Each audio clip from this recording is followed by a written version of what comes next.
La ciudad de Puebla, una de las ciudades más importantes de nuestro país, ha pasado las últimas décadas en una ambivalencia política en la que el PAN y Morena han alternado la gobernanza. Hoy, José Chedraui tiene un reto muy grande para trazar y caminar en esta ciudad y vamos a conversar de ello con regidores importantes de este cabildo. Le damos las gracias a Leobardo Rodríguez, regidor de Morena. Muchas gracias, Jorge, por la invitación aquí. A Carlos Montiel, coordinador de los regidores de Acción Nacional. Gracias, Jorge, un gusto estar aquí. Y a Ovidio Celis, representación del PRI y dirigente del movimiento Antorcha Campesina en Puebla. Bienvenido, Ovidio. Muchas gracias, Jorge. Muchas gracias también. Muchas gracias. ¿A qué se enfrenta hoy? Y no me refiero a Chedraui en lo individual como personaje político, sino el Ayuntamiento de Puebla, incluido el Cabildo, que es pues, realmente quien tiene las directrices de un municipio, en esta ciudad que tiene sus problemáticas latentes pues, desde siempre, que son el tema de alumbrado, el bacheo, la seguridad pública. Pero ¿a qué se enfrenta distinto a lo que se enfrentó Claudia, que tienes ahí un balance importante? También fuiste regidor del ayuntamiento pasado. Hoy, ¿a qué novedad se enfrenta Chedraui que no se enfrentaron Lalo Rivera ni Claudia Rivera? Yo creo que Pepe se va a enfrentar a la suma de muchos fenómenos que se fueron consolidando, fenómenos positivos y negativos que se fueron consolidando en las últimas, yo diría, 3 administraciones. Con Claudia se visualiza, porque esa es una realidad, se visualizan muchos problemas que se heredan del gobierno de Luis Bank, ¿no? Que con Luis Bank van creciendo exponencialmente, el tema del ambulantaje, el tema del crecimiento desordenado en algunas zonas periféricas de la ciudad. Claudia los enfrenta y con Eduardo se presenta un fenómeno que también es novedoso, no solamente en Puebla, a nivel nacional e internacional, que es el recrudecimiento de la violencia. Entonces creo que estos fenómenos los hereda José Chedraui y él va a enfrentar este tipo de problemáticas, pero además con una complicación adicional que no solamente enfrentó él, sino todos los anteriores, y es la escasez de recursos para atender un gobierno del tamaño de la ciudad de Puebla. Puebla hoy es una ciudad de 2 millones de habitantes, tiene más de 500 colonias, unidades habitacionales, barrios, 17 juntas auxiliares, y tiene un presupuesto para 2025 de 7.300 millones de pesos, que parecerá mucho, pero si lo ponemos en perspectiva, tan solo el INE está pidiendo para organizar la elección del Poder Judicial, está pidiendo el triple de lo que tiene el presupuesto, el municipio de Puebla. Entonces, estas problemáticas que son muy complejas de atacar, con muy pocos recursos, y que además con una complejidad social, porque igual seguimos teniendo pueblos originarios que tenemos zonas muy desarrolladas urbanamente. Entonces creo que sí es un reto muy importante, pero se tiene que entrarle al toro por los cuernos. Lo decíamos hace algunos meses, Puebla capital ya no soporta un gobierno malo más, porque también la contención social cada vez se vuelve más complicada. Sí, es un tercio de la población de nuestro estado vive en Puebla capital. Así es. Y es casi el 10% del presupuesto estatal el que recibe la capital. Además del tema presupuestal, ¿qué otros retos se enfrenta que no se enfrentó Lalo, por ejemplo? No, yo creo que como cualquier ciudad, y más en el caso de Puebla, por diferentes fenómenos nacionales, Jorge, coincido con lo que comentaba el regidor Leobardo. La verdad es que ponle el nombre de Pepe Chedraui, de Eduardo Rivera, el nombre que quieras, cada vez se enfrenta a una ciudad que ha crecido de manera digamos, muy importante, en algunos casos hasta de forma desordenada, o te diría mayormente con un crecimiento muy desordenado, cuya extensión hoy te puedes dar de topes verdaderamente. Si aquel que me diga que conoce el municipio de Puebla al 100%, lo dudaría. O sea, verdaderamente hay zonas alejadas del centro histórico, alejadas de la zona por donde estamos el día de hoy en esta entrevista, por ejemplo, que uno no esperaría que existieran, y que ahí están, y que hay que atender, y que hay que darle solución, y que, como decía el regidor Leobardo, coincido con él, la verdad es que 7.300 millones de pesos en un presupuesto que puede llegar, en el mejor de los casos, a 8.300 por las ampliaciones presupuestales y demás, 8.000, 9.000 millones en el mejor de los casos, es muy poco dinero para atender las grandes necesidades que tiene la ciudad en materia de infraestructura, en materia de pavimentación, en materia de servicios públicos. Si a eso le sumamos lo que es evidente que la seguridad, y no nada más el fenómeno de la inseguridad, no nada más en nuestro municipio, te diría, no nada más en nuestro estado, sino a nivel nacional, es un fenómeno que está creciendo, que es una realidad que se está convirtiendo cada día más en un problema de dimensiones muy, muy importantes. Me parece que esos son los retos a los que nos enfrentamos, y digo a los que nos enfrentamos porque nosotros formamos parte de ese órgano de gobierno que administra el municipio y la ciudad de Puebla, de tal suerte que yo creo que, digamos, esos son los grandes retos que hoy nos enfrentamos, que no tienen, insisto, Jorge, nada que ver con el nombre de quien hoy encabeza, digamos, el municipio de Puebla. Son retos que se enfrentaría cualquiera que estuviera en este momento como alcalde de nuestra ciudad. Además de los retos que enumeres, Ovidio, ¿no alcanzan 8,000 millones para gobernar la ciudad? ¿Qué piensas de esto? No, la verdad yo creo que, bueno, tan no alcanzan que ahí está la realidad. Todos vemos, porque no es un secreto, el que quiera puede salir a cualquier calle de cualquier colonia popular y puede ver las calles de esas colonias. Y mira, podemos echar la culpa a Pepe, a Lalo, pero en realidad yo creo que lo que se tendría que hacer es solucionar ese problema. Pero ese problema solo se soluciona con dinero, ¿no? Y dinero público, porque está medio cabrón que la gente coopere para poner cemento, para tapar los baches, ¿no? Es difícil. ¿Cómo se puede solucionar? Pues aumentando el presupuesto de las ciudades importantes.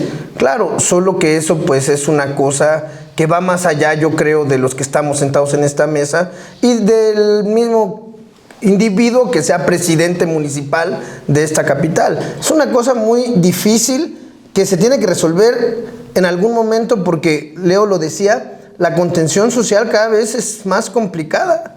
¿Qué se hace ante estas cosas, ante la inseguridad, ante la falta de calles, ante la falta de educación, de lo que sea? ¿Qué se hace? Es difícil. Yo creo que no alcanza el presupuesto que hay, que son 7,300, si no estoy mal, por ahí más o menos. Decía Carlos que se puede ampliar un poco más por las ampliaciones presupuestales, pero es poco para una ciudad que, si no me equivoco, es la 4ª ciudad más importante del país. Me gustaría que abordáramos infraestructura, seguridad pública y gobernanza, gobernabilidad. Ahí meternos un poco al tema del ambulantaje, pero empecemos por infraestructura. Se planteó en el programa de gobierno del hoy alcalde la pavimentación de nuestra ciudad. Y a veces yo he escuchado estas críticas: gobernar es tapar baches, o sea, se debe entender el acto de gobierno como una prioridad de tapar baches. ¿Eso es hacer gobierno municipal? Mira, lo que sucede, Jorge, es la confusión permanente que existe, y yo creo que es un fenómeno de las grandes ciudades o de las ciudades más importantes por el tamaño de gobierno que se tiene, a no visualizar cuáles son las obligaciones que tiene un ayuntamiento. Un ayuntamiento tiene muy delimitada su tarea, su razón de ser, está en el 115 constitucional, pero ¿qué pasa con todas las ciudades importantes? No solamente Puebla, incluso Oaxaca, Querétaro, ¿no? Monterrey, ¿no? Quieren los presidentes municipales en turno buscan ir más allá de sus obligaciones constitucionales. Las obligaciones constitucionales incluyen el tema del mantenimiento de la carpeta asfáltica de las ciudades, ¿no? De su propia ciudad, y la tarea de ese mantenimiento, pues en gran medida tiene que ver con nuevas calles, la infraestructura social básica, incluso el tema del bacheo. Entonces, cuando un ayuntamiento no visualiza que esa es su tarea no es estar haciendo otras cosas, no distraerse en otras que no sean sus prioridades, sus obligaciones constitucionales, pues todavía alcanza menos el presupuesto. Entonces, hacer gobierno municipal es atender, te digo, lo que te marca, que es ser el primer respondiente en seguridad, es la policía auxiliar en el primer eslabón de la cadena del ejercicio de la justicia, es el tema tema de agua, que bueno, en Puebla pues traemos este debate también intenso a lo largo del tiempo. Está concesionado la prestación de servicio de agua potable, tema de alcantarillado, la infraestructura social básica, panteones, el tema de infraestructura urbana elemental. Y es lo que marca la Constitución. Evidentemente, si nosotros dejamos de atender eso para atender otras prioridades, para promover nuestra personalidad, y no estoy, insisto, enfocando en un caso particular, sino sucede de manera muy recurrente en los municipios, pues entonces los grandes temas que tenemos que atender, alumbrado público, bacheo, agua potable, no los atendemos eficientemente, no alcanza el recurso. Entonces, hacer buen gobierno municipal es primero atender lo que te corresponde, primero la obligación, como decían los abuelitos, primero la obligación y después la devoción. Pero si no atiendes la obligación y te vas a la devoción, pues efectivamente termina siendo un mal gobierno municipal. En términos de infraestructura, regidor Carlos, ¿cuáles tendrían que ser las prioridades? ¿Para qué alcanza también? O sea, digamos, el consenso que yo también lo comparto, son pocos los recursos y las problemáticas son ilimitadas, infinitas. ¿Para qué alcanza? Y también tu valoración sobre uno de los grandes temas que es Agua de Puebla, ¿no? ¿Qué reflexiones has hecho, no solo como coordinador del PAN en el Cabildo, sino a nivel personal, tu reflexión sobre Aguas de Puebla? Mira, el tema, empiezo por el tema de Agua de Puebla. El tema de las concesiones, de los gobiernos que concesionan a privados diferentes servicios públicos, la verdad es que no tiene mucho tiempo en nuestro país. Yo creo que ha de tener, las primeras concesiones fueron seguramente de agua, de alumbrado público, en el caso de Puebla, en época de Luis Paredes, si no mal recuerdo, ¿no? Y fue, digamos, como que muy novedoso y muy criticado en su momento. La realidad es que esa es la manera, desde mi punto de vista, en algunos casos, de eficientizar el recurso público. Es decir, está comprobado que los privados en lo que hacen y son especialistas son mucho más eficientes que lo que pudiera hacer la autoridad en temas específicos, no en todos. Y por eso es que se empezaron a dar este tipo de concesiones.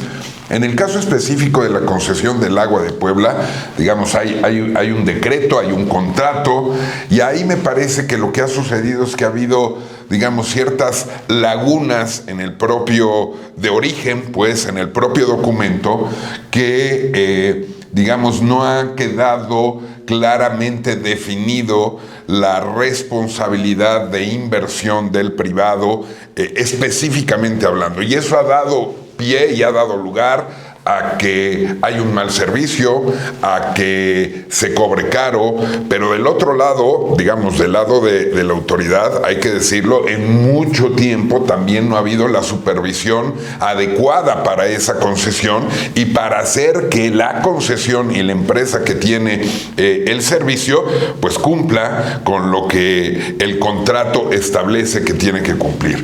Me parece que yo veo muy complicado, pues, que se pueda quitar la concesión en términos, simplemente en términos económicos. Es decir, las inversiones que la autoridad tendría que hacer para dotar del servicio de agua potable a el municipio de Puebla, retirándole la concesión a la empresa, son verdaderamente impresionantes, escandalosas, y me parece que financieramente hoy por hoy no tendríamos la capacidad, de no ser que estuviera evidentemente ayudado, vamos a llamarlo así, por autoridades de otro nivel, como el gobierno del Estado o el gobierno federal. No hay manera, desde mi punto de vista, desde el punto de vista económico, financiero, viabilidad, de que el municipio se pueda encargar hoy de la dotación del vital líquido a toda la población.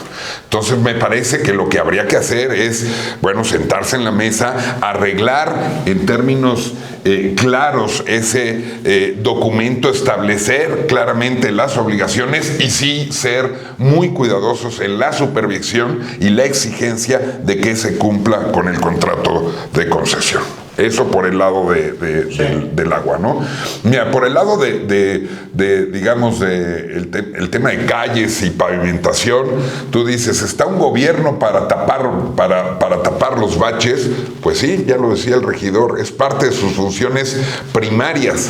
De hecho, es parte, pues, lo sabemos y es público, es parte de los compromisos de campaña que el actual presidente municipal, Pepe Chedraui, fue uno de sus principales compromisos de campaña, ¿no? Tratar de pavimentar o repavimentar, él decía, todas las calles de Puebla.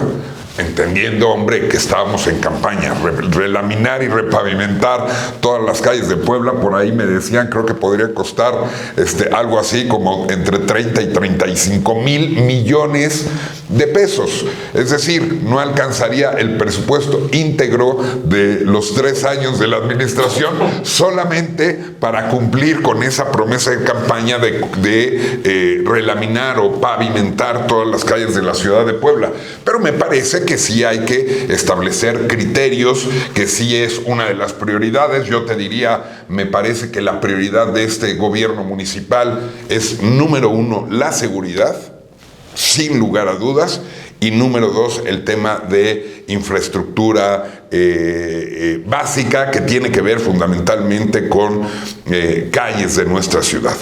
Me parece que en esos 2 rubros, y así lo ha externado además el presidente Pepe Chedraui, es donde le va a echar todos los kilos y todas las ganas. Esperemos que sea suficiente. Hay una preocupación, desde luego, lo que nos ha externado es que confía mucho en estos procesos que tienen que ver con que la autoridad estatal sea del mismo color y del mismo partido que la autoridad municipal, y creo que en ese sentido hay que reconocer que es un hándicap que tiene a favor este ayuntamiento, que la autoridad estatal sea del mismo partido, de Morena, porque entonces es mucho más fácil tener la posibilidad de inversiones peso a peso o 2 a 1, donde el gobierno del estado pone 2 pesos o 1 peso, el ayuntamiento de Puebla pone, y entonces multiplicas la posibilidad que tienes de relaminar mucho más calles. Yo espero, y él es lo que ha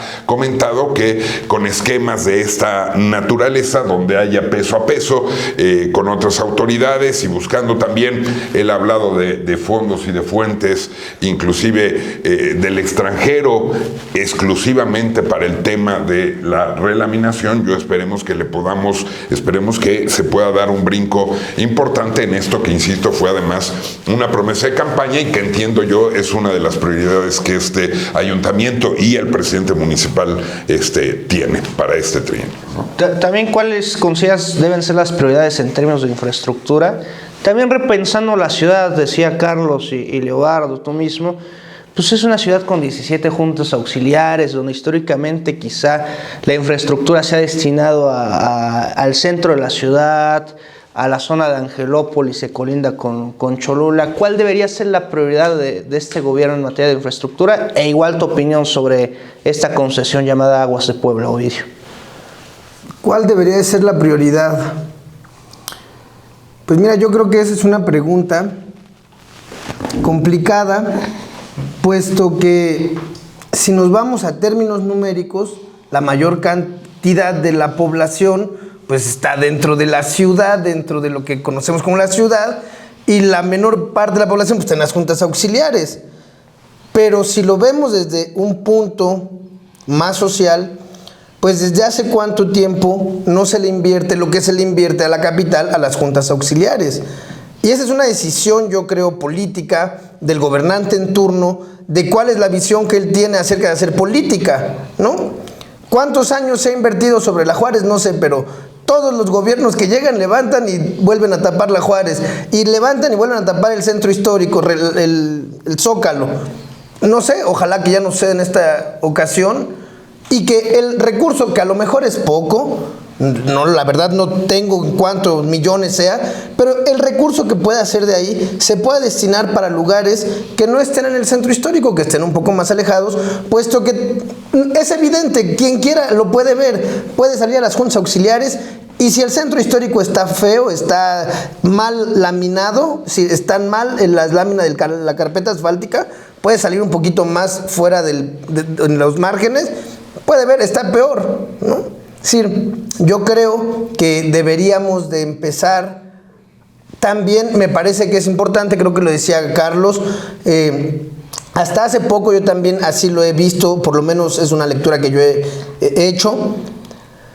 No se hablaba de que Puebla tuviera las juntas auxiliares, sino más bien como que están un poco alejadas, ¿ves? Y ahora se está poniendo nuevamente en el centro de que Puebla no es solo la capital, sino que le integra todo esto, y ahora hasta pueblos originarios tenemos, ¿no? O sea, y todo eso creo que por lo menos le da visibilidad. Lo que hace falta, creo que lo decía, decía Leo los refranes de los abuelitos, el amor se demuestra a besos, ¿no? Que cuando vamos nosotros a ponerle atención a esas partes que han sido pues marginadas durante mucho tiempo, ¿no? Y seguramente es por el presupuesto que hay, pero así como se aplica a estas partes, que ojalá algún día se aplique también a esos lugares. Y el asunto de Aguas de Puebla, coincido en parte con lo que dice Carlos, es un tema bien complicado, porque yo también creo que al día de hoy cancelar la concesión pues es poner en jaque a la ciudad. Sí, pues, ¿qué pasaría si el día de hoy dicen ya no va a haber Agua de Puebla? No sé qué podría pasar, pero solo con lo que le tendríamos que pagar por la rescisión del contrato a Aguas de Puebla, pues mejor aguantamos y cuando venga más recurso lo rescindimos, ¿no? Sí, es muy complicado porque lo que ha pasado con Aguas de Puebla es, aunque el servicio de Aguas de Puebla es malo, y sobre todo, yo conozco bien la parte periférica del sur de la ciudad, por lo menos, es muy malo el servicio de Aguas de Puebla. Aún así lo tenemos que pagar. Pero si nos dijeran que lo cancelan, no sé qué pasaría. Pues se levanta la ciudad, ¿no? O sea, no sé qué pasaría, en serio. Ni siquiera lo puedo decir, poner en verbos, porque sería una cosa inédita, ¿no? Que la ciudad se quede sin agua. Quién sabe, ¿no? Es muy complicado. Coincido en que hay que hacer cambios sustanciales con Aguas de Puebla, profundos, no solamente en el contrato, sino en lo que es real, en que haya agua en las colonias, ¿no? Las colonias populares. Así está, Jorge. Ya anticipaba Carlos esta coyuntura o este contexto que se da en que el gobierno estatal y el gobierno municipal tienen una sincronía partidista, política. En tema de seguridad pública, ¿qué tanto recae en los hechos garantizarla al gobierno del Estado, en los méritos y en los fracasos, sobre un balance numérico a las corporaciones que tiene en recursos humanos y materiales el gobierno de la ciudad? Es decir, ¿qué tanto será responsabilidad de Alejandro Armenta que la seguridad pública o que Puebla capital sea una ciudad segura? Mira, yo más que decir que si es una responsabilidad directa del gobierno de Alejandro Armenta o del gobierno municipal o del gobierno federal, es una responsabilidad compartida de todas y todos, incluidos los ciudadanos, ¿no? Es una responsabilidad en la cual tenemos que asumir lo que le toca a cada quien, ¿no? Entonces, ¿cuál es la ventaja, digamos, si la podemos llamar así? Es la alineación a una estrategia única que se está definiendo no desde el gobierno del Estado, sino a nivel federal, ¿no? Una estrategia única que se va desplegando, que se va desdoblando en razón de el propio orden de gobierno, y cada quien tendrá que asumir los resultados que le corresponden, ¿no? Y los ciudadanos también tenemos que hacer lo nuestro, Jorge. A ver, el tema de la seguridad, por eso lo decía al principio, mi primera intervención, es un tema de acumulación, no es un tema que surge de la noche a la mañana, no es un tema que surge de un año a otro. El tema de seguridad, y lo sostengo claramente, se viene descomponiendo desde la fallida guerra contra el narcotráfico. Ya pasaron 20 años, sí, pero esa generación que creció con esa política de seguridad, es justamente hoy la generación que está alimentando el contexto social en el que nos movemos, ¿no? Pero yo iría todavía más allá, o sea, es una estrategia, digo, es un fenómeno que presenta condicionantes incluso internacionales, ¿no? Fenómenos de inseguridad, de violencia desbordada, lo vemos, y lo que va del año, hemos escuchado 4 o 5 casos alarmantes de tiroteos, de asaltos muy complejos en Estados Unidos, ¿no? En Centroamérica, que venían avanzando, pues son países mucho más pequeños. Pero bueno, volviendo al punto yo creo que en la medida que la estrategia funcione, más allá de encontrar o no responsables, creo que los ciudadanos podemos estar más satisfechos. Porque a nadie le conviene que la estrategia falle. Porque muchas veces se está pensando que si la estrategia falla y no hay resultados en seguridad, pues hay que empezar a ver quién es el responsable. Si es el responsable es Claudia Sheinbaum, o es Alejandro Armenta, o es Pepe Chedraui, en el caso de la capital en cuanto a la cadena de mando. No, creo que es una responsabilidad compartida. Por supuesto que hay temas que tienen un impacto mayor, que son de otro fuero, pero hay temas que son muy puntuales que le corresponden a la autoridad municipal. Y aquí lo más importante es que ningún nivel de gobierno se deshaga de su responsabilidad. Creo que eso es fundamental, que cada nivel de gobierno asuma ese reto y que no empecemos justamente con el discurso de, pues es que no tengo recursos, es que no tengo elementos, es que a mí no me toca, es que yo no sé, es que es un tema del Estado, es un tema de la Federación, porque al final los que perdemos en esa lógica somos los ciudadanos. Por eso aplaudo hoy que si hay este mando que se está construyendo, generando, esta recomendación que hizo la presidenta y que en Puebla se está cumpliendo afortunadamente, de que sean los gobernadores o gobernadoras los que encabecen la mesa de seguridad todos los días. Eso es fundamental, ¿no? Hay estados en los cuales, afortunadamente Puebla no es uno de los casos, pero hay estados donde pues los gobernadores o gobernadoras pues nunca van a las mesas de seguridad. Y yo que tomé hace muchos años la decisión de ser servidor público, creo que como servidor público, si no estás en el lugar de los hechos, si no estás en la observancia directa de lo que sucede en tu ramo de responsabilidad, pues te podrán dar 1000 reportes, 1000 tarjetas, 1000 informes, pero si tú no observas de manera directa lo que está ocurriendo, pues tampoco puedes supervisar del mejor modo. Y creo que ese es un primer elemento a resaltar. Esto ha generado, por supuesto, que en las mesas de seguridad de todos los días esté el gobernador, esté el presidente municipal con sus respectivos mandos policiales.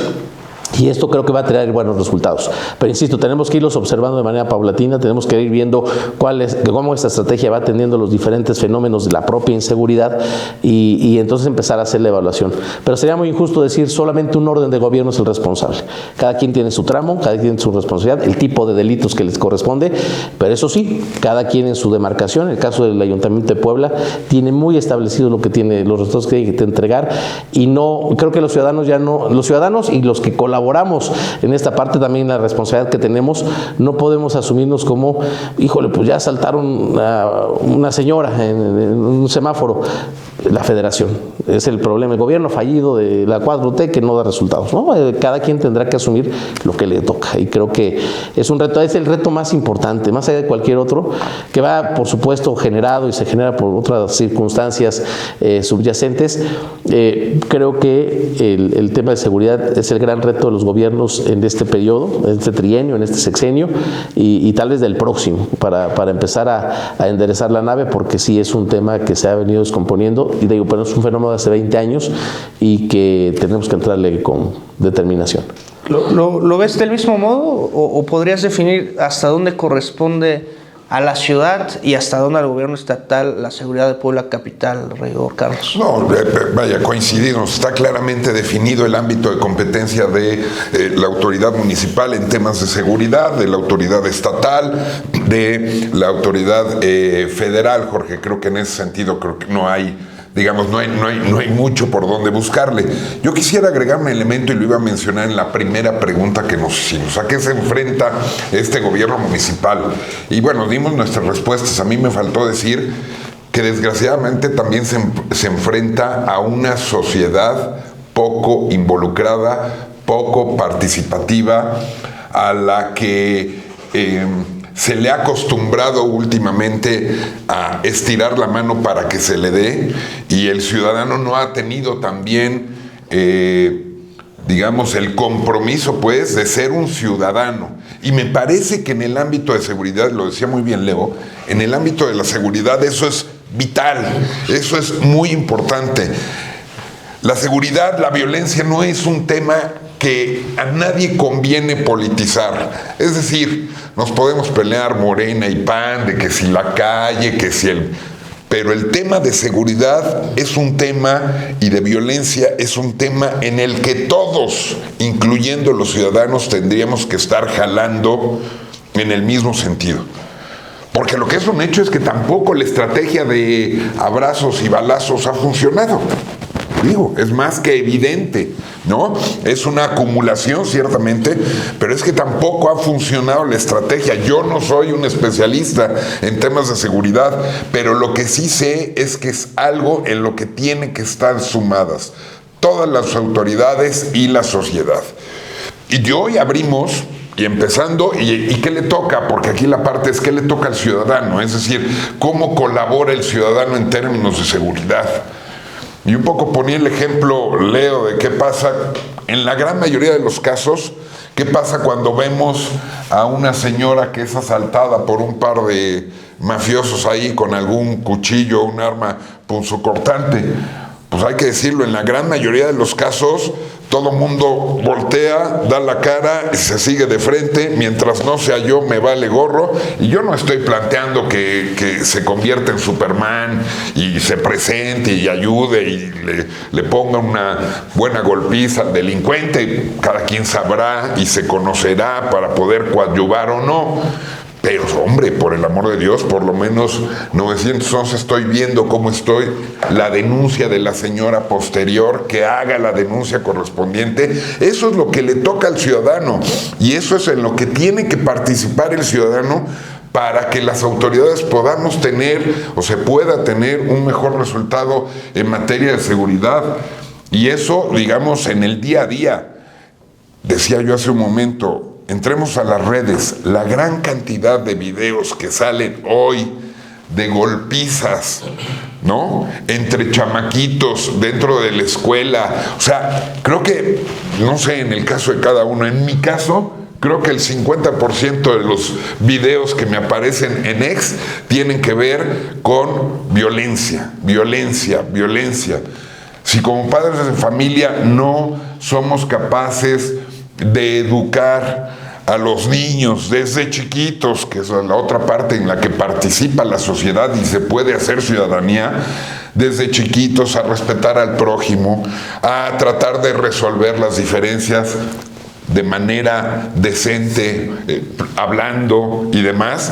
Pues bueno, es que esa violencia que vemos en las escuelas, donde además hay un círculo y todos los chavos grabando, y en lugar de que alguien entre a tratar de calmar, ha habido noqueados, muertos, a puro golpe, Jorge.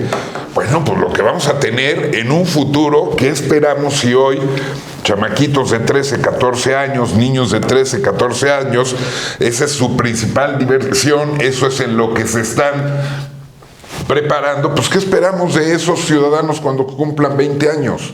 Y me parece que como ciudadanos también tenemos esa obligación de por lo menos tratar de influenciar en nuestro círculo, en nuestra familia, con nuestros hijos, de que la seguridad y la violencia en nuestro municipio, en nuestro estado, en nuestro país no va a cambiar si nosotros no cambiamos y si nosotros no tratamos de arreglar estas diferencias de otra manera desde que son pequeños. De tal suerte que insisto, yo no soy un experto de seguridad. A mí cada vez que me dicen, oye, ¿cómo resolverías el tema de seguridad?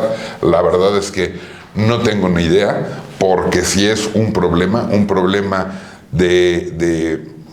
nacional, el más importante que hoy tiene nuestro país, a mi parecer, y que lo que sí estoy seguro, sin ser un especialista, es que este tema requiere la suma de todas las autoridades, pero también de la sociedad, para tratar de resolverlo y cambiarlo un poquito, ¿no?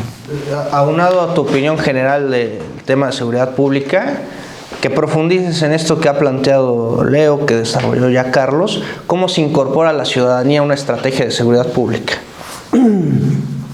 Me parece, Jorge, que siempre dicen no hay que politizar el asunto de la seguridad, pero siempre termina politizado. Es decir, convenientemente es muy bueno politizar el asunto de la seguridad porque da muchos votos, porque da mucho prestigio atacar al que acaba de salir acerca de lo malo o bueno que ha sido su estrategia de seguridad, ¿no? Decía Leo que el asunto de Felipe Calderón, ¿no? De la guerra contra el narco, y yo así lo veo, no, a lo mejor estoy mal, pero se brinca como si no hubiera existido el periodo de abrazos no balazos, pero también existió y también falló. O sea, no quiero politizar el asunto de decir aquí nos agarremos de Morena, PAN, o sea, es decir, ya vimos que tampoco es la solución. Y todos nos preguntamos desde mi punto de vista, ¿qué hacemos? ¿Y qué hacemos? Y yo digo, bueno, es que la pobreza es grandísima, la desigualdad en México es grandísima. En los países en los que hay menos desigualdad y menos pobreza, la violencia se reduce. Y eso todos dicen, ¿pero cómo le hacemos? Es que no vivimos solos México en el mundo. Hay estrategias mundiales para que la pobreza y la desigualdad se reduzcan. No las aplicamos nosotros, pues porque no queremos, pero el Estado para eso está. O sea, el Estado debe de ser un medio para, bueno, poner orden a todo eso. Me queda claro que lo que sí no va a pasar es que mañana se resuelva el asunto de seguridad. Eso sí, eso es un sueño. Eso, quien piense que así puede funcionar, no sabe, está mintiendo, a lo mejor hasta está haciendo campaña. ¿Ves? Mañana desaparecemos del asunto de la seguridad. No está bien, demagogia pura. Pero si en algún momento tenemos y queremos empezar a cambiar tanta inseguridad, yo creo que no hay como empezar a pensar en las bases profundas de cómo funciona este país. Y yo creo que ahí está, bueno, cuánta desigualdad hay. Porque eso es muy fácil y todos lo vemos, todos lo sabemos. Conseguir dinero del narcotráfico es una cosa sencillísima. ¿Cuántos muchachos, lo decía Carlos, videos que hay en redes sociales de niños que son, no sé, capos de la droga? Concitos. Todo lo que implica la cadena del narcotráfico. Todos lo sabemos. Nadie podemos decir, ay, yo no sabía. Bueno, pero para que hagamos algo, todos tenemos que poner un poco de esto, ¿no? Y dice, ¿qué más? O sea, no sé, como si aisláramos el tema de la seguridad de todos los demás problemas tan grandes que ocurren en este país, pero es que no se puede aislar. Si queremos solucionar el problema de la seguridad, tenemos que empezar a replantearnos muchos de los problemas que hay en este país, y que no es solamente el tema de la seguridad, ¿no? O sea, el tema de la educación. Dicen que están a favor de la educación pública, pero yo creo que todos los que estamos aquí, que medio lo sabemos, cada año se le reduce al presupuesto federal en educación. Uno se queda con la boca abierta, ¿no? Se le cae la boca así como en caricaturas. ¿Cómo va a ser? No que íbamos a educar a la gente. Bueno, es que debemos de pensar en qué sí es importante y cómo podemos cambiar este país, porque yo lo que entiendo, este país es de todos, ¿no? Todos los hijos mexicanos, pues somos hijos de esta patria, y todos quisiéramos una mejor patria, un mejor México, ¿no? Y no se puede si la seguridad y la inseguridad más bien está como el día de hoy está, ¿no? ¿Y cómo incorporas cómo se tendría que incorporar la sociedad en este problema integral que dices tú para coadyuvar a combatir la inseguridad, ¿no? Yo creo que debería de integrarse en todos los ámbitos, o sea, es decir, siempre nos preguntamos también, ¿cómo lo incorporamos? Porque nunca hemos incorporado en serio en los programas que hay a la gente a que participe, ¿ves? Siempre es el gobierno siendo paternalista, regalando cosas, con el partido que quieras. No quiero, porque a lo mejor uno va a decir, no, es que hicimos... De manera general, ese es lo que el gobierno hace. Ser paternal, regalar cosas. Si no son programas sociales, si quieres le puedes poner otro programa, o sea, tarjetas me refiero, otro programa, el que se te ocurra, ¿ves? Techos dignos, lo hicimos el PRI, el PAN, todos, a lo mejor hasta Morena lo hace, todos lo hacen. Pero yo creo que esa idea de que el Estado sea el único que haga algo es una idea que también en todos los países, en los países más avanzados, que son los que nos guían, por los que deberíamos de correr, ¿no? Caminar sobre esa guía, pues la ciudadanía participa, es decir, no es solamente un espectador, es un participante a la hora de crear los programas públicos. Es decir, se hacen y se coadyuva con la ciudadanía para crear los programas públicos. Y yo creo que eso, y no como luego lo hacemos, hicimos una mesa de trabajo y donde llegaron casualmente pura gente del partido político. Y dice, es que estamos cansados de eso. Eso ha pasado durante muchos años y no funciona. ¿Por qué no empezamos en serio a tomar a la ciudadanía en cuenta en todas las decisiones y no solamente a la hora de votar, ¿no? Nos quejamos, es que solo no se involucra la ciudadanía. ¿Qué tanto hace el gobierno para que se involucre? Es obligación del gobierno, es obligación de los que son autoridades involucrar a la ciudadanía a la participación, ¿ven? Pero yo creo que también deberíamos, porque cuando decimos hay que replantearnos, no solamente es los ciudadanos, todos debemos de replantearnos cuál es la vía para que México pues, sea un país mejor, ¿no?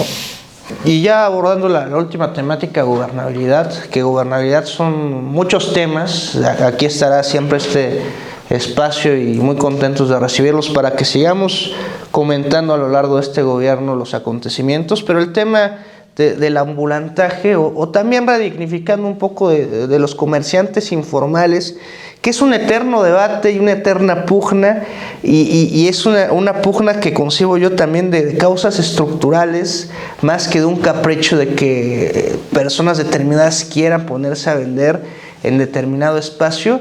¿Qué reflexión haces también con la experiencia de los otros gobiernos en los que has participado, como regidor y como funcionario?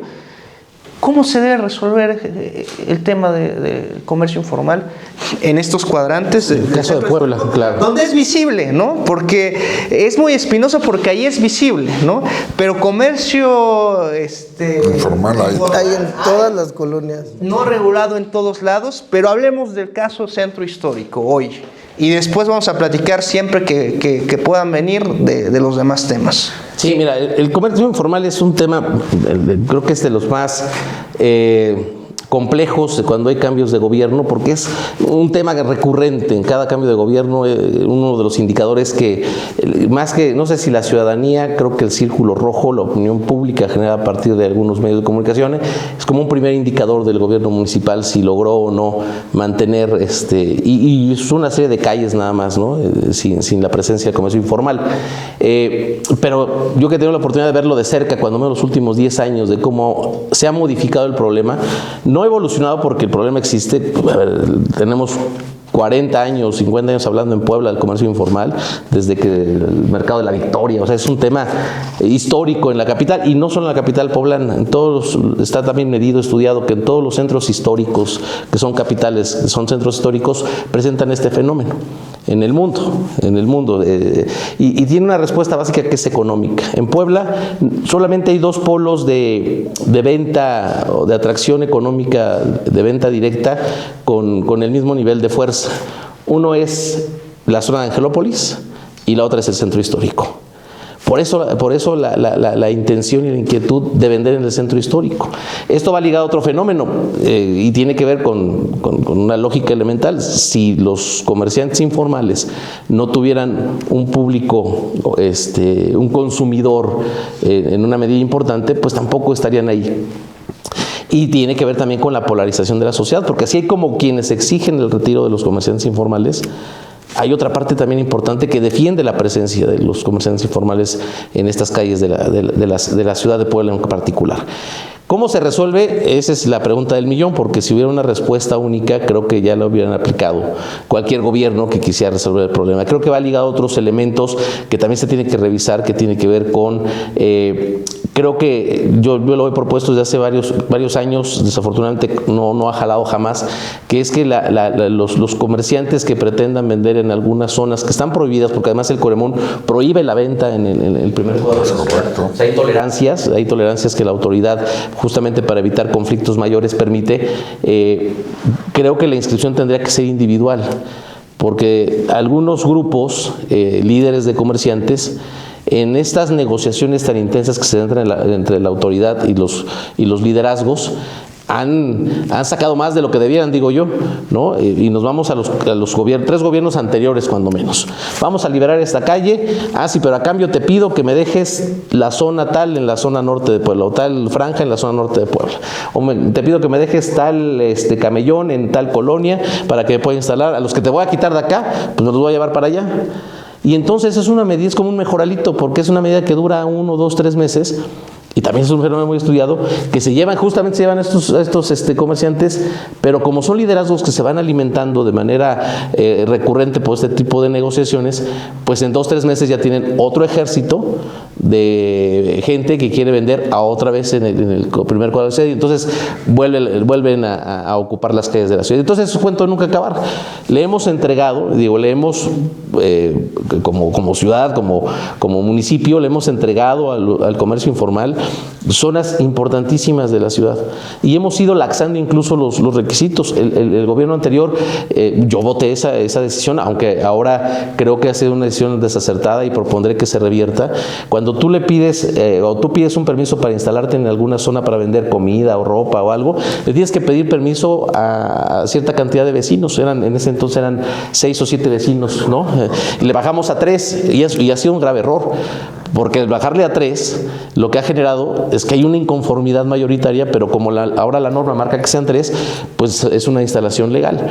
Entonces creo que sí es un tema muy complejo en el cual la autoridad tiene que hacer valer eso, su fuerza, su autoridad, mantener liberadas algunas calles para los que, y me sumo a ese grupo, decimos que Puebla como centro histórico tiene que mantener el orden, pero también hay que buscar alternativas. ¿Cuál es la alternativa para los comerciantes informales? Es muy difícil de decirlo. Algunos han habilitado, incluso han construido mercados, ¿no? Con Tony Gali se hizo el famoso mercado de mariscos para que ahí se fueran a vender todos los de las... No se fueron. Pero la explicación es muy clara. Para la gente es mucho más sencillo llegar al centro histórico o al primer cuadro de la ciudad a comprar pescados y mariscos que irse a alguno de los mercados que se habilitan. Ese es un tema que no se puede evadir. La otra sería hacerles un mercado junto a la Estrella de Puebla. Eso jamás va a ocurrir, ¿no? Eso jamás va a ocurrir. Pero entonces tenemos que volvernos más creativos, y tenemos entonces, y vuelvo al principio de mi intervención, es en el primer cuadro de la ciudad, la inscripción para poder vender en el primer cuadro de la ciudad tendría que ser individual. Hablar con los liderazgos va a ser muy complicado, pero los liderazgos tienen que entender que ya tienen otras zonas, tienen otras áreas de influencia, y que podamos establecer modelos que existen en otros países, como dice Ovidio, en Nueva York, en Chicago, en París, ¿no? Que hay comercio callejero, le llaman, en la literatura, comercio callejero, pero muy ordenado, pero porque responden a peticiones, solicitudes individuales y no grupales, porque un liderazgo siempre va a pedir de a 10, de a 20, de a 30, de a 40. Y entonces eso genera que además estemos vendiendo cosas en el primer cuadro de la ciudad que podemos comprar en cualquier otra zona. Es decir, si es un tema muy complejo, yo creo que sí ha resultado muy injusto que sea un gran indicador para medir la efectividad del gobierno, pero sucede en todos los gobiernos. No funciona tampoco cercar el centro histórico con policías, con vallas, porque, lo he dicho también, levantas el operativo y llegan los ambulantes, como ocurrió en esta ocasión. Y yo, entre todas las críticas iniciales, creo que la decisión que toma el gobierno municipal en esta administración de dejar que terminara la temporada navideña, permitir la instalación con los costos que le significó, pero sin buscar un enfrentamiento entre la autoridad y los comerciantes, creo que fue la mejor decisión. Hoy ya tenemos calles despejadas, pero tenemos que mantenerlas así. No vaya a ser que ahora con el 14 de febrero pues vengan otra temporada de venta, porque insisto, si no será un cuento de nunca acabar, pero es una estrategia integral en la cual tenemos que lograr encontrar zonas de alternativas y sobre todo afiliación individual. Te agradecemos mucho tu participación al ciudadano, tu reflexión sobre el comercio informal. Hay cosas en las que estamos de acuerdo, mi amigo Leo y yo. ¿En cuáles? Hay cosas en las que no. En el caso específico del comercio informal en el centro histórico, que como he dicho desde hace muchos años, es la sala de nuestra casa, es el centro histórico, y tendríamos que cuidarla como tal, como sala, y no convertir ahí en un cuarto de de tiliches esa sala que es el centro histórico.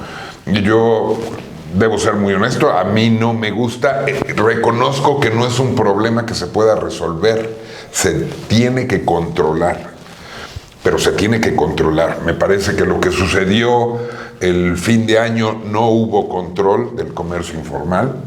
Creo, lo voy a decir aunque a lo mejor no sea lo políticamente correcto, creo que históricamente, para no hablar ni puntualizar, pero históricamente las administraciones que han controlado mejor el tema del comercio informal en el centro histórico es porque no han cedido desde el primer momento y han tenido, digamos, una posición, permíteme llamarlo, Jorge, dura. Y creo que son las autoridades que han tenido mejores resultados en el caso de invasiones, digamos, por llamarlo así, del comercio informal en el centro histórico. Yo desde luego no me gustó pues lo que vi este fin de año en términos de comercio informal en el centro. Espero que hay por ahí declaraciones del secretario de gobierno y demás. Me parece que se le salió de control, y creo que se salió de control por algo bien importante que dijo Leo, porque las negociaciones son negociaciones grupales.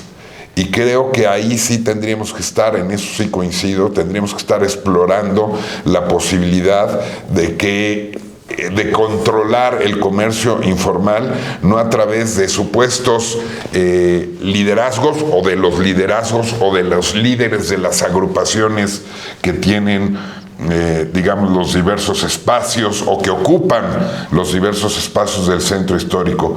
Creo que una manera de controlar interesante podría ser esta negociación individual, que implicará mucho más trabajo, desde luego, pero creo que podría tener mejores resultados. Y siempre se dice, pues, Jorge, y terminaría con esto, siempre se dice, es que todo el mundo tiene derecho a trabajar.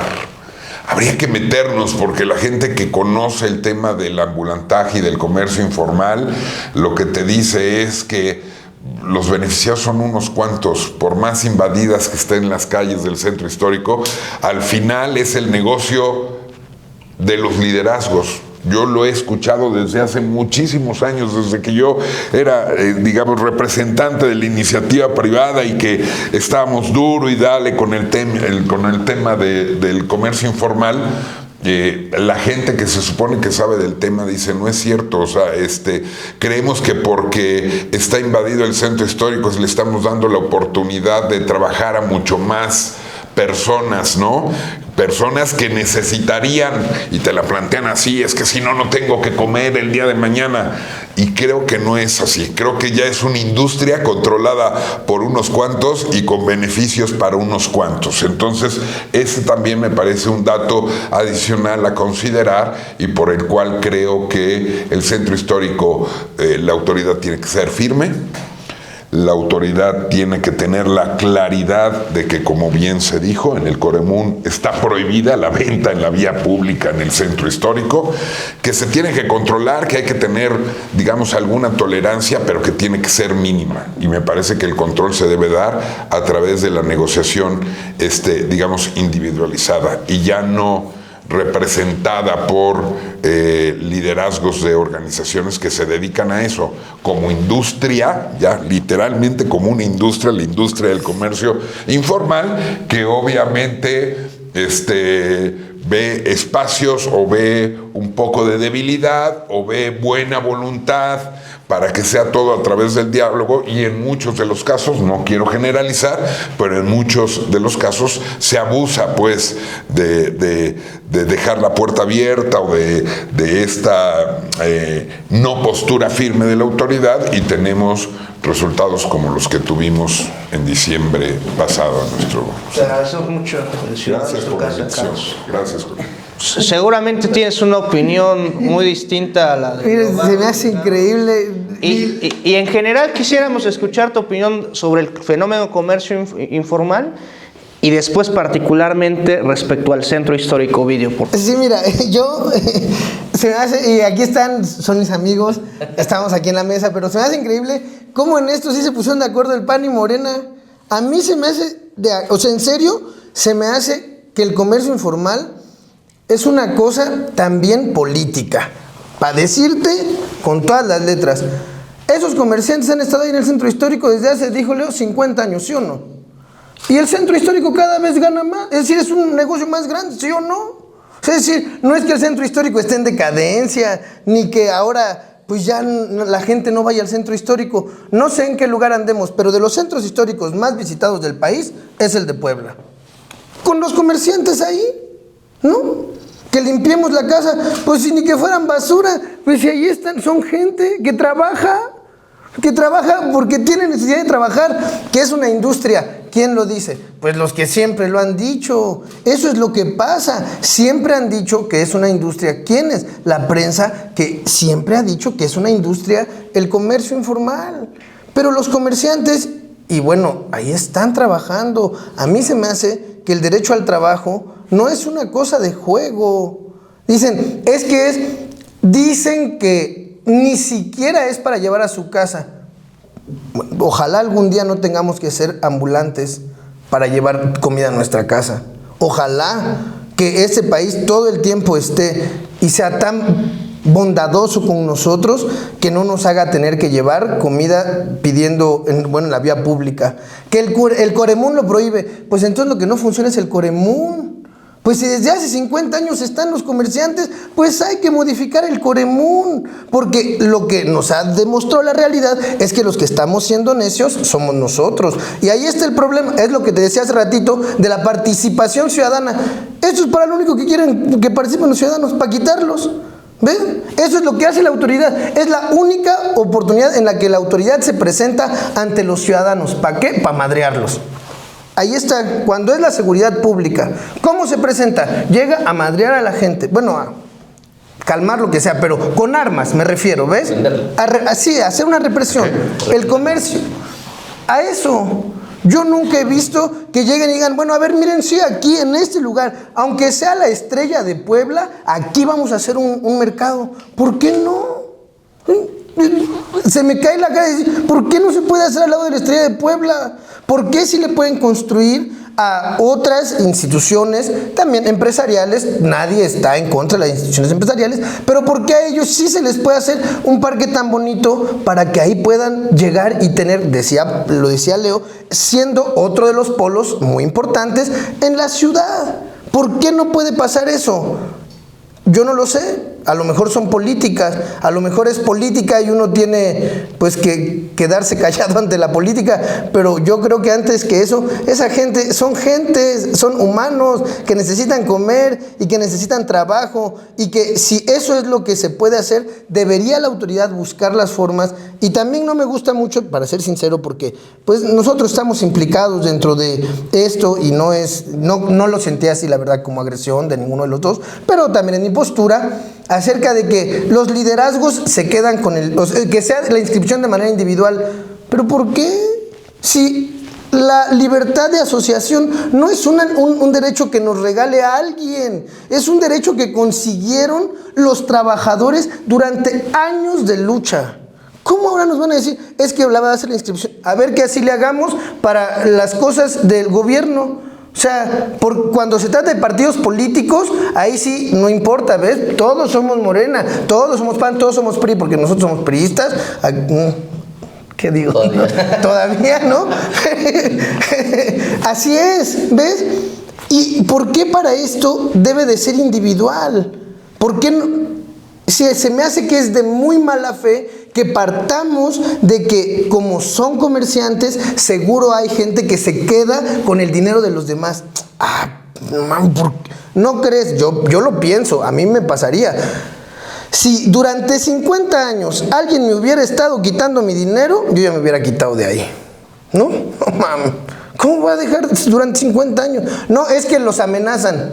Pero si, ¿qué hace? O sea, ¿ves? Hasta allá lleva pues el razonamiento a decir, no, pues sí tienen razón, hay que quitarlos. ¿Ves?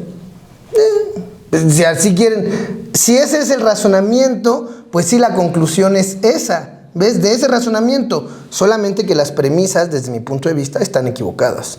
¿Ves? O sea, el comercio informal yo creo que no es un problema, salvo hay que tomar medidas para que no sea como en todos lados, para que haya un poco de orden. ¿Ves? Como en toda la ciudad, para lo que sea. ¿Ves? Los arrancones. ¿Ves? Que no haya arrancones donde a cualquier cabrón se le ocurra empezar a hacer arrancones. No. Pero de eso a que sea un negocio de alguien, pues no, ¿ves? Eso es lo que yo pienso. Y del centro histórico es lo mismo, ¿no? O sea, creo que en mi respuesta se responden las dos cosas que me preguntabas acerca del comercio informal y acerca del centro histórico, ¿no? Así está, Jorge. Te agradecemos, es tu casa de ciudadanos. Muchas gracias. Y agradecerles a los tres. Es difícil, no nada más en nuestra entidad, que haya en la clase política análisis profundo, respetuoso y debate. A veces ni en el Congreso ocurre, y hoy que nos hayan traído al ciudadano un poco de eso, se los agradecemos mucho, y este es un espacio abierto siempre para esta reflexión que creo que construye, más allá de lo que aquí comentemos 4 personas, de quienes nos escuchen, y que esto se fomente en nuestra ciudad, el diálogo, la discusión, el debate constructivo, creo que nos beneficia a todos y les agradecemos mucho. Muchas gracias. Gracias. No, mis amigos también. Gracias. Compartir la mesa. Esto es El Ciudadano México. Comenten, compartan. Nos vemos la próxima. Muchas gracias.